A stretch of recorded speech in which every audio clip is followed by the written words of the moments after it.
So I was on the Drudge Report recently, and I clicked the link saying consumer and corporate credit hits all-time records. And like most people with an ounce of common sense, I'm like, oh my God, here we go again. For the love of God. We learned nothing, which was, as a lot of people predicted, we would learn nothing the first time around because everything was bailed out, so no learning would take place. And so I read the first two sentences. As Washington is struggling with debt and all of its political ramifications, American companies and consumers are embracing it, running up record amounts in 2013. Whether it's corporate loans, all quality levels of bonds, or simple consumer credit, the debt party is back on in the U.S., whether it's in the boardroom or the living room. Now, I'm going to stop right there. Because I incredibly accurately predicted a line that's towards the end of the story. I'm not going to go into it right now. If there was a Bible in this room, I would swear on it that after just reading those two sentences and seeing what news outlet, CNBC.com, produced this article, and seeing who our current president is and what the relationship is like between NBC, who owns CNBC, obviously, I knew there would be a certain take on this story, and I'm not going to get into it right now. But before I go into that, I just want to ask you a question. Do you know who Dave Ramsey is? Most of you probably do. If you listen to me, you probably know who Dave Ramsey is. He's the big financial guy. I don't think he'd want to be called guru. The big debt guy. He really, really emphasizes how to get out of debt, how bad debt is, how destructive debt is, and how to get out of it. He's helped thousands of people across this country. He has a book called The Total Money Makeover. I think that's the one that's been on the New York Times and Amazon.com how-to nonfiction list forever. It's such a great book. He has a radio show. He travels the country lecturing people about debt. And he helps entrepreneurs now as well run their businesses as far as an entrepreneurship series that he does, EntreLeadership, I guess it's called. He does a ton of work with churches. What they do is they broadcast his shows, his course, into churches, all different denominations, and people go once a week. A lot of times couples, husbands and wives who struggle with debt, want to get out of debt, and he has certain philosophies as far as how to help them get out, which debts to pay first, and they help to edify and strengthen and inspire you as you go along, because it's a tough process. Some people get so far in debt for whatever reason, it's just terrible. And on his radio show, the rule is when you get out of debt, you get rid of all debt except for your mortgage. He allows people to have a home mortgage. Not allows, but he says, home mortgage is okay. It's the car loans, the student loans, the credit cards, the medical bills, blah, blah, blah, that you need to get rid of. So people will call up when they finally get out of debt. They scream, I'm debt free, and they go crazy. Sometimes it's husband and wife screaming together, and he asks them, how's it feel to be out of debt? And they're like, oh, Dave, it's so great to be out of debt. Oh, it's just terrible. We feel so much more free. We sleep better at night. There's so much less stress, having to worry about those payments. It's easier to save money now without the payments, blah, blah, blah. So it doesn't take a rocket scientist to listen to these people and hear how ecstatic they are to know that debt sucks. Debt is not fun. Debt is awful. Most of us who've had debt or do have debt can attest to that. It's not a walk in the park. And no one should condone other people to go out and get more debt. That's insane. And another take on this is an article I read years ago, 7 or 8 years ago, and I have tried so hard to find it again on Google, but I can't.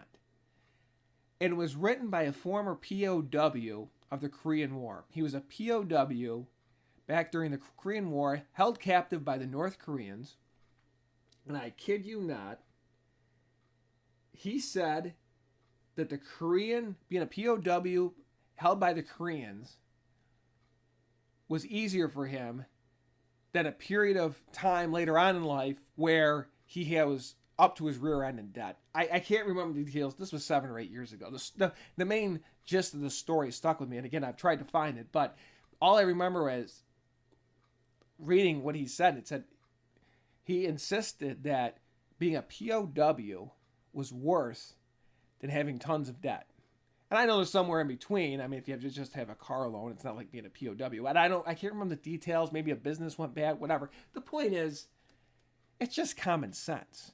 And it's easy to lose that perspective in a society where we're so heavily marketed to, and status symbols are such a big deal. High-end cars, high-end clothes, yada, yada. And also, there's also the perspective that things do happen. People do lose their jobs with kids to feed.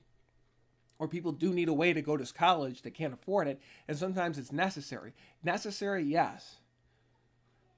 But it's one thing to see it as being a necessary evil, and it is evil, as opposed to seeing that it's something that's good. It's almost smart. It's that debt is smart philosophy that most of us hoped would die in 2008. Oh, that crazy justification process that is always promoted by the mainstream media. So sure enough, back to the article. In line 14,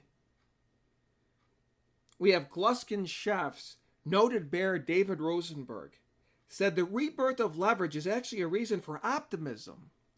A July analysis Rosenberg released on the topic marked a sharp change in tone for someone who only a few years ago saw an economy not in a recession but rather depression. The building blocks for the consumer to grab the torch are being put together with each and every passing data point as of late. I mean, this is unbelievable. Now debt is good. That's a sign of consumer progress. Now, I might go along generally with what he's saying if I felt the economy was actually improving. I don't know anybody that says the economy is improving. Maybe some people are blessed to live in some of these natural resource rich states where things are better than they are everywhere else, or in Silicon Valley. But I just don't get the feel, and I talk to people all over the country, things are really changing. And I remember back in, 10, 15 years ago, everybody wanted to move to Raleigh, North Carolina, Durham, North Carolina, all the building, Charlotte, North Carolina, all the building taking place. People, ambitious people do gravitate to where the jobs are. I don't hear anybody mentioning any type of Charlotte, North Carolina boom anywhere. But this guy is saying, well, consumer credit's good now. That's a sign we're making progress. Can you imagine if Mitt Romney won the presidential race and these statistics were coming out now showing consumer credit going up? Oh my. Can you imagine the storyline? As recession deepens, consumer credit continues to climb. And then you'd read through the story about how the middle class and working class is struggling. And this is the problem. And the problem has deepened because of President Romney's past with private equity and his $250 million net worth. Most working class Americans feel that he just can't relate to them.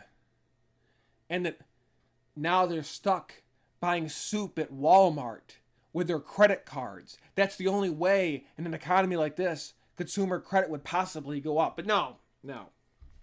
CNBC.com went out and found a financial guru to tell us that the fact that consumer credit is going back up again is a good thing. So, this is utter insanity. It reminds me of the 1990s when Clinton, during the whole Bill Clinton, Monica Lewinsky episode, where we were all lectured. I was only, my late teens at the time, but I remember the general consent was that lying is okay sometimes, and you have to lie, and that even cheating on your spouse really isn't that big of a deal. It's really overplayed, and things happen, and blah, blah, blah. So, it's same characters, different plot, but the idea is you massage everything to fit your need, which is always common in politics. But, this is a whole new level of stupidity when you're talking about how the fact that retail credit card debt is going up, that means the economy is doing well. I don't know where else. I don't know where a society